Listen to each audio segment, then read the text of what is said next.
προσφυγιά είναι σκληρή, με πίκρες φορτωμένη, όλους μας εστιγμάτισε, ας εγκαταραμένη. 50 χρόνια Κύπρος μου, σκλαβιά και τυραννία.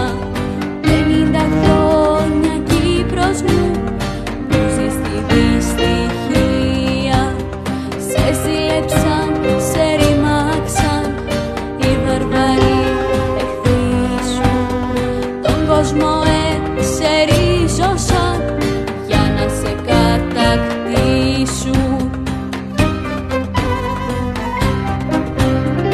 Πάνω στο σώμα σου πληγές αμετρητές ανοίξαν, στη μέση σε μοιράσανε, στίγματα σε γεμίσαν.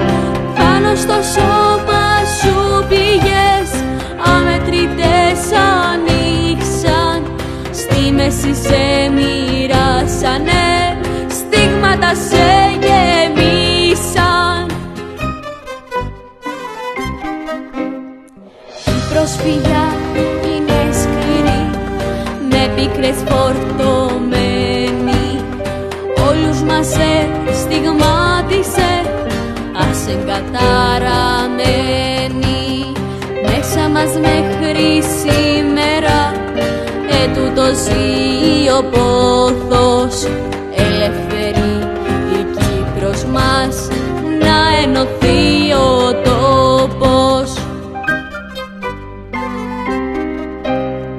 Πάνω στο σώμα σου πληγές αμετρητές ανοίξαν, στη μέση σε μοιράσανε, στίγματα σε γεμίσαν.